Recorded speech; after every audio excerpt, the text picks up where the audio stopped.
für mich als Deutsche und ich verneige mich in tiefer Trauer und in tiefer Scham vor Ihnen.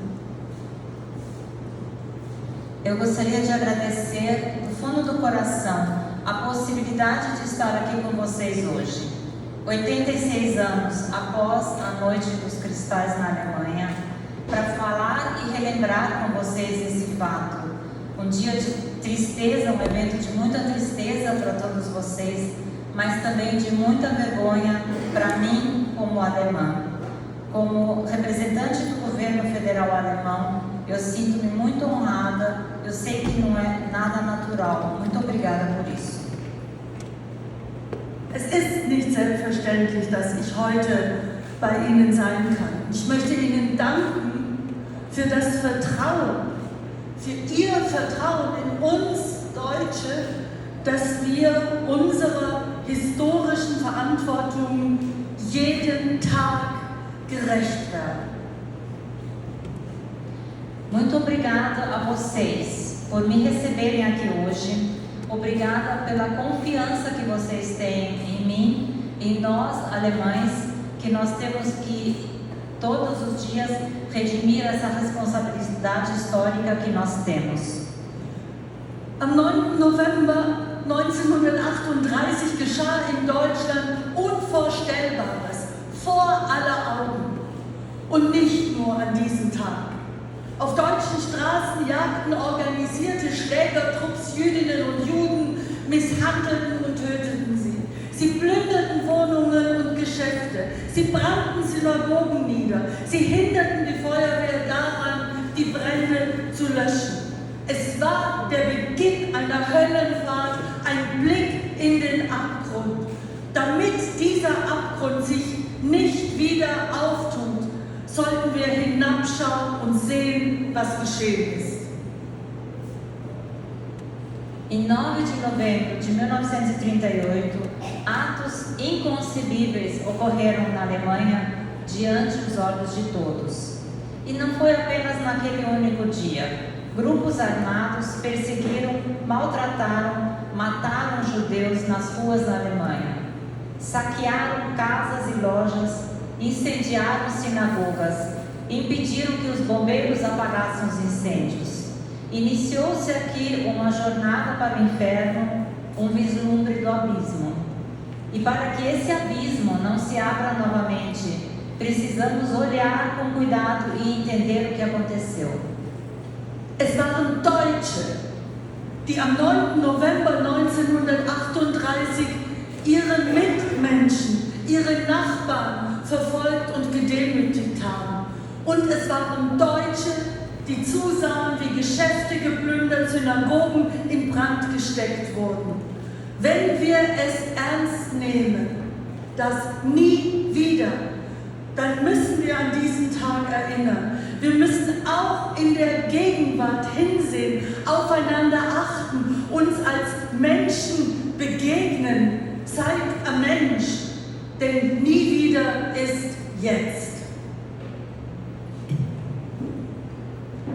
Foram alemães que, em 9 de novembro de 1938, perseguiram e humilharam seus pares, seus vizinhos. Foram os alemães que assistiram ao saque das lojas e aos incêndios das sinagogas. E para que isso nunca mais aconteça, nós temos que lembrar esse dia. Precisamos olhar para o presente, precisamos cuidar uns dos outros, precisamos nos respeitar como seres humanos. Sejamos humanos, sejamos Mensch.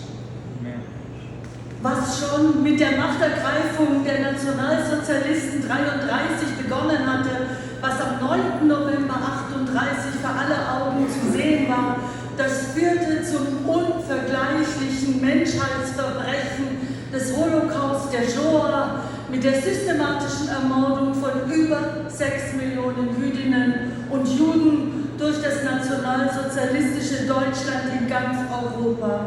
Und ja, es wurden Hunderttausende von Sinti und Roma ermordet und es wurden unendlich viele Menschen mit Behinderung Opfer dieses nationalsozialistischen Terrors. O que começou com a tomada de poder pelos nacionalsocialistas em 1933, o que foi testemunhado por todos em 9 de novembro de 1938. Isso culminou com o Holocausto, a Shoah, incomparável crime contra a humanidade, com o assassinato sistemático de mais de 6 milhões de judeus pela Alemanha nacionalsocialista em toda a Europa. E sim, 6 milhões de Sinti, Roma, deficientes, todos eles vítimas desse regime cruel. Dieser Ort, an dem wir heute gemeinsam erinnern, an dem ich bei Ihnen sein darf, ist Teil der Kehilat Israel, Synagoge. Sie wurde vor über 100 Jahren von jüdischen Auswanderern aus dem damaligen Bessarabien gegründet. Das Gebiet entspricht heute in weiten Teilen der osteuropäischen Republik Moldau. Dort war ich vor 10 Tagen, erst in der Hauptstadt Chisinau und dann in Odessa in der Ukraine. Beide Städte waren vor den Gräueltaten des deutschen Faschismus zur Hälfte jüdisch. Das sind sie heute nicht mehr. Und für die jüdischen Gemeinden dort ist das Erinnern daran von großer Bedeutung, wie das Erinnern auf der ganzen Welt, an allen Orten, an denen diese Verbrechen begangen wurden, von großer Bedeutung ist. Estamos aqui comemorando juntos hoje na Sinagoga Kehilat Israel, fundada há mais de 100 anos por imigrantes judeus da então Bessarabia. Hoje, essa região corresponde a grande parte da República da Moldávia, no leste europeu. Estive lá há 10 dias, primeiro na capital Chisinau, depois em Odessa, na Ucrânia. Antes das atrocidades do fascismo alemão, a metade da população dessas cidades era judia. Hoje não tem mais tantos judeus. As comunidades judaicas locais precisam muito dessa lembrança, assim como todos nós precisamos dessa lembrança no mundo inteiro. Insbesondere für das Deutschland, für heute, für mich als Deutsche, aus unserer Geschichte erwächst eine ganz besondere Verantwortung für das Erinnern an den Holocaust, für den entschiedenen Kampf gegen Antisemitismus in unserem Land, in Europa, weltweit, für das Gesicht zeigen und die Stimme zu erheben gegen Antisemitismus, Rassismus, gruppenbezogene Menschenfeindlichkeit, gegen Hass und Hetze. A Alemanha atual, em particular, tem uma responsabilidade muito grande, que decorre da sua história. Precisamos lembrar o Holocausto. Precisamos nos engajar na luta contra o antissemitismo em nosso país, na Europa, no mundo inteiro. Precisamos lutar contra racismo, lutar contra a perseguição de minorias no mundo inteiro. Das heute und nach den grauenhaften Terrorattacken der Hamas gegen Jüdinnen und Juden in Israel am 7. Oktober ganz besonders die Zahl an antisemitischen Straftaten in Deutschland, in Europa und weltweit ansteigen, ist beschämend, ist alarmierend. Amsterdam ist erschütternd. Und wenn ich hier stehe, dann sage ich vergesse nicht die Geiseln, die genommen wurden am 7. Oktober und sage, bring them home now.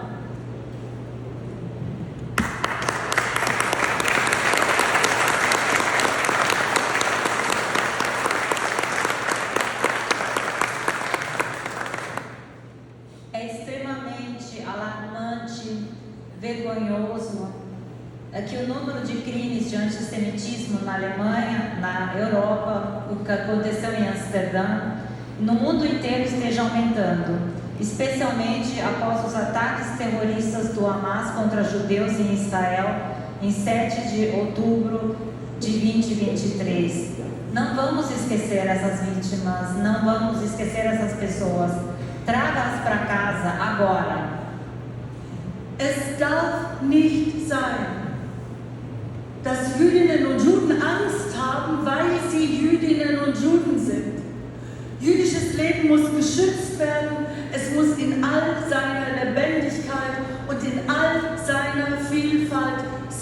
sichtbar gemacht werden, überall.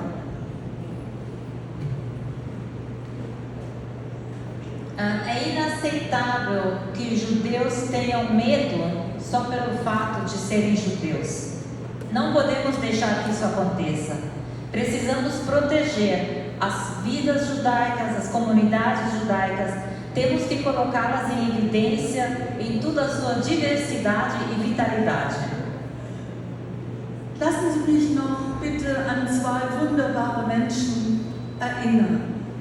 An Arachi Carvalho und ihren Mann João Guimarães. Sie stehen dafür, dass manche der Verfolgung durch die Nationalsozialisten entrinnen konnten, durch Flucht und Exil. Beide haben in der Zeit zwischen 38 und 42 im brasilianischen Konsulat in Hamburg gearbeitet.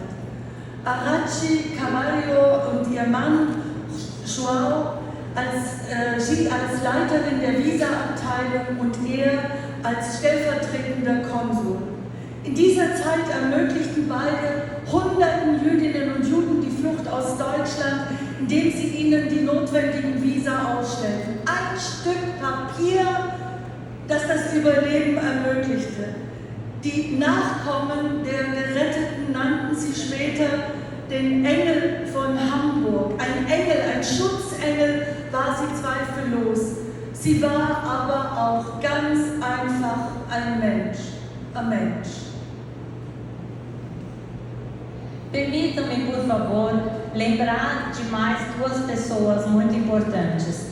Aracide Carvalho e seu marido João Guimarães, que ajudaram muitos a escaparem da perseguição nacional-socialista, fugindo para o exílio.